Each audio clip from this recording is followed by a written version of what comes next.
मैं खुर्रम शहजाद दिल्ली से न्यूज़ 18 के डिजिटल प्लेटफॉर्म पर आपका खैर मकदम है। वेलकम। आज हम दिल्ली से तीन बड़ी खबरों की बात करेंगे। दरअसल आज की दिल्ली से सबसे बड़ी खबर यह है कि संसद में, पार्लियामेंट में संविधान यानी कॉन्स्टिट्यूशन को लेकर बहस हो रही है, बातचीत हो रही है। और आज जहां हिज़्ब इख्तिलाफ के लीडर राहुल गांधी यानी विपक्ष के लीडर राहुल गांधी अपनी बात रखेंगे, तो साथ ही साथ वज़ीर आज़म नरेंद्र मोदी, प्रधानमंत्री नरेंद्र मोदी अपने इसका जवाब देंगे। तो इसके साथ ही 2 दिनों की बहस कंक्लूड हो जाएगी। राहुल गांधी को कुछ ही देर में बात करनी है, जबकि वज़ीर आज़म जो है इस पूरी बहस पर जवाब देते हुए इस पूरी बहस का खात्मा करेंगे। और कल से ये बहस शुरू हुई थी। इस दरमियान जो हिज़्ब इख्तिलाफ के लीडर्स हैं उनकी तरफ से भी तीखे हमले किए गए सरकार पर और भारतीय जनता पार्टी पर, एनडीए पर। तो दूसरी तरफ से भी भारतीय जनता पार्टी और एनडीए के लीडर्स हैं, उन्होंने भी तमाम तरह के सवाल उठाए हैं और तीखे हमले किए हैं। तो आज बड़ी नज़र जो है इस पर रहने वाली है।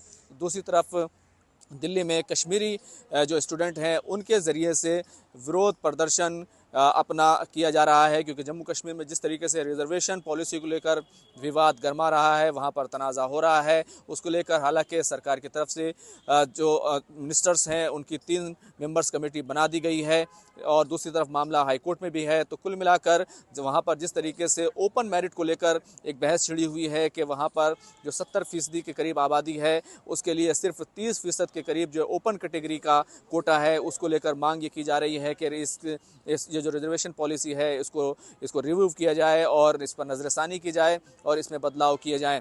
तो ये मुद्दा आज दिल्ली में गरमाया हुआ है। जो कश्मीरी स्टूडेंट हैं वो प्रदर्शन कर रहे हैं और कहीं ना कहीं सवाल उठा रहे हैं कि जम्मू कश्मीर में किस तरीके से 70% से ज़्यादा रिजर्वेशन वो हो गया है।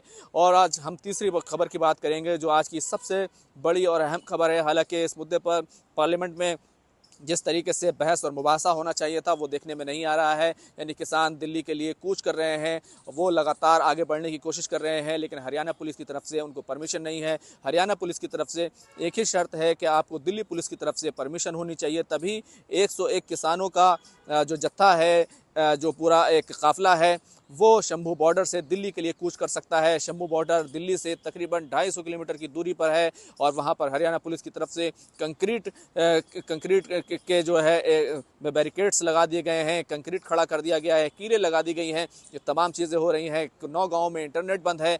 जब जैसे ही किसान दिल्ली की तरफ कूच करते हैं उन पर आंसू गैस के गोले छोड़े जाते हैं। किसान नेताओं ने इस बात को लेकर नाराज़गी जताई है कि ना ही सरकार उनकी बात सुन रही है और ना ही हिज़्ब इख्तिलाफ यानी कि अपोजिशन की तरफ से कोई उनकी बात कर रहा है। कुल मिलाकर अगर देखें तो जाहिर सी बात है दिल्ली पुलिस वो तमाम तस्वीरें दिल्ली में नहीं चाहती जो इससे पहले जब किसान दिल्ली आए थे तो तस्वीरें सामने आई थी दिल्ली में किस तरीके से जो रोडों पर ट्रैक्टर चलते हुए दिखाई दिए थे। उसके बाद सिंघू बॉर्डर और गाज़ियाबाद बॉर्डर पर किसानों ने जमावड़ा कर लिया था और वो रोड बंद कर दिए गए थे। ऐसा नहीं चाहती, लेकिन इस सब के बीच किसान की जो एमएसपी की गारंटी की मांग है या फिर उनके जो किसान आंदोलन के बीच जिनकी जान गई उनको मुआवजा देने की मांग है, कर्ज माफ़ी की मांग है। तकरीबन 12 मांगे हैं किसानों की, जो लगातार जो है उन मांगों में इजाफा भी होता रहा है, क्योंकि जिस तरीके से बाराबंकी के अंदर जो किसान मारे गए थे उनके लिए इंसाफ की और न्याय की मांग है, मुकदमे वापस लेने की मांग है। जो आंदोलन में किसान शामिल हुए थे, ये तमाम मांगे हैं। ये तमाम मांगे